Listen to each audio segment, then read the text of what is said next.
We have a columnist with us who hails from the eastern side of the state, and I admit this show has a lot of a north and west bias in terms of who comes on the show and who we get to hear from. But Brian Parsons is with withdrawconsent.org. He writes a fantastic column over there, and he also is a contributor to AmericanThinker.com and has agreed to join me today. And Brian, how are you, sir? Good. How are you?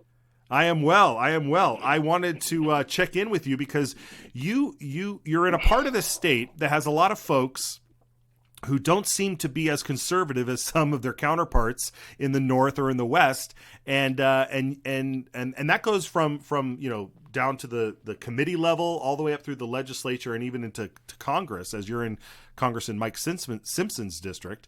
And you just put out a column a couple of days ago that kind of talked about how the old guard, if you will, of the Republican Party was either grasping at trying to take control again or reacting to the more of the conservative grassroots control that the party is under right now. So I wanted to get your perspective on this. What can you tell us, sir? Yeah, I think if I could peg it to any one thing, it would be who controls the local party. There are actually a lot of conservatives on this side of the state. I'm here in Bannock County, that's Pocatello. Just north of us is Bonneville, and we had some firebrands like the Chad Christensen's of the world. And that's where Janice McGeehan is from as well. What it boils down to, like I mentioned, is party control. And the local party here is it's exclusionary by design. It's impossible to get your feet in the door. Prior to moving to Idaho, I was a precinct chair for Mill Creek in South Salt Lake. Wait, real quick, Brian, real quick. I think maybe your microphone might be tucked in a little bit much, or it's a little interference there. Is that helping at all? Oh, there we go. That's much cleaner. Yeah, go right ahead. Sorry to interrupt, but go right ahead. We no, want everybody to make sure we hear you. This is a first for me too, so I apologize. Fair enough. Yeah.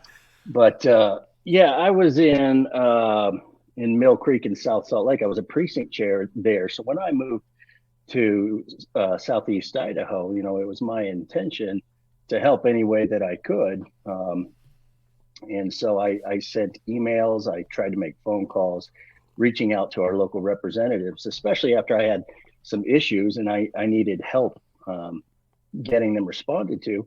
And when I did, I could get, Mark Nye or Elaine Smith.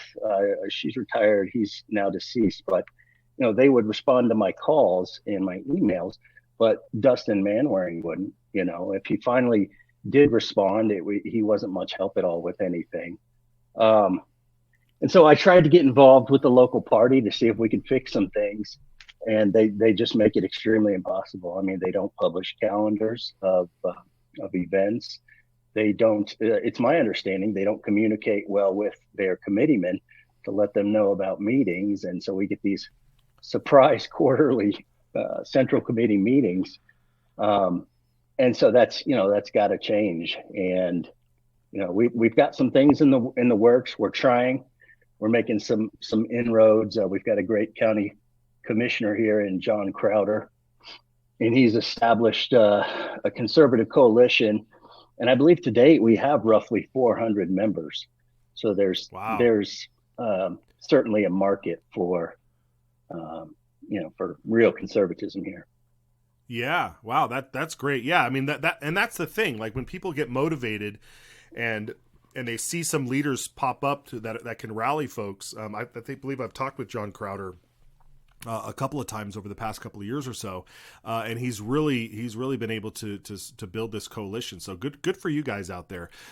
So you said something that struck me as interesting there. You said that the central committees they don't meet regularly. They don't communicate too much, and they meet maybe once or once or twice a year, or every few months or so. Is that what you said?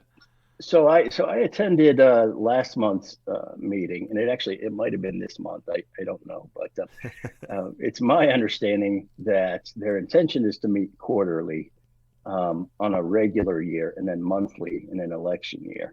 I see. And uh, I was alerted about this meeting by a committee member who basically was not told about the meeting, and put out a put out an memo. Hey, get out here. We've got a meeting. I don't know what they're going to do, but get as many people there as you can.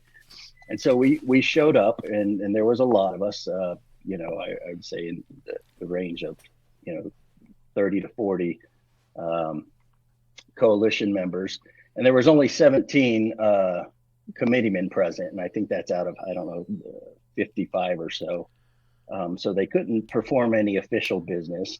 And it's my understanding also that that's kind of the norm. Like, they never do any business because nobody ever comes to these meetings. So Right, right. All right. Well, tell me about your website, withdrawconsent.org. You've got a lot of great writings on there. I've been following it for a while, and like I said, you've also contributed over at americanthinker.com. But tell me the impetus behind your website here, and what people can get out of it by reading your columns and keeping up to date with you. yeah, so I was pretty involved with the Ron Paul revolution, right? Ron Paul politics. And when he left politics, I backed off quite a bit, and I just kept a cursory thumb on things. And I actually was not like a Donald Trump supporter when he ran in 2016, but I was thoroughly entertained by the enormous meltdown that ensued. And so I decided, I'm like, all right, well, I got to give this guy a chance. And then come to find out that this permanent state is running a coup of the guy before he ever got started, obstructing from the beginning. And I have regular conversations with my father. He's in Pennsylvania, and my mother, who's in Georgia. So obviously some hot button election states. And when the election came around in 2020, after COVID and the race riots and all the other nonsense, it was like, okay, they're going to do something, right? And when they actually stuffed the ballot box and installed this pudding brain guy, um, I was frustrated, and I was worried about what we were doing here in Idaho to make sure the same thing that happened in Pennsylvania and Georgia didn't happen here. Um, and I was on the phone with my father. I was like, I tried to contact representatives, and once again, Democrats called me back. Republicans did not. A lot of the responses are typically, well, that could never happen here, blah, blah, blah. And so I was speaking with my dad, and he said, hey, write your local paper and call them out. And so I did. I wrote the Idaho State Journal, and Ian Fennell over there. And it's not, a conservative friendly paper. They're maybe less biased than the Statesman or some of the other ones floating around. And all the same opinion columnists float from, their columns appear in all the papers. But anyway, Ian said in the letters to editor, he said, hey man, this is better than 90% of what I get. He said, it's too long. Would you mind if I publish you in a column? And I was like, yeah, sure, we'll do that. And so I just started submitting things regularly to him, and then I needed a place to publish those. And so that's why I created this withdrawal consent, which, it's all about consent of the governed. These people that are in office and hold power, I don't give them my consent for 99% of the trash they do. And so it's about, finding community in amongst the governed, I guess. And so, yeah, I've been writing. I hit it hard for about 2 years. I was publishing weekly, and at times feeling like I'm shouting at the wall. I submit to the American Thinker as well. I get a pretty big national reading or following from that, and I get interviews and professors calling me from all over the place saying, "Hey, let's talk about your articles," and so that's cool. It's really just kind of letting other people know they're not alone. Yeah. Yeah, well, that's why I wanted to have you on, because we got a lot of folks that watch us on the eastern side of the state there, and I'm glad to share your work with them. I know you have Citizens Alliance. You plug us on your website as well, so I do certainly appreciate that, as well as many of the other good organizations across the state. So, Brian, thank you so much. We've been scrolling your website at the bottom here to follow you at withdrawconsent.org. But is there anywhere else where people can follow you, whether it's on X or Facebook, or where can we check your stuff out? Yeah, so there's a good chance if it gets, certainly go to withdrawconsent.org. You can find me, I think it's at _Brian Michael P on X. I'm on Gab. And then possibly in your local papers. I submit them to everybody, but not everybody publishes. Dispatch and Tribune, and then the Idaho State Journal here locally. So. Okay, great. All right, well, thank you, Brian. We'll check in with you again, and make sure you keep in touch as well. Hey, thanks for having me. All right, take care.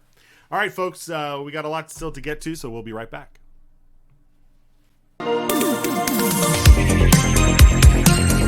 It's our job to maintain the proper role of government and what we were tasked to do.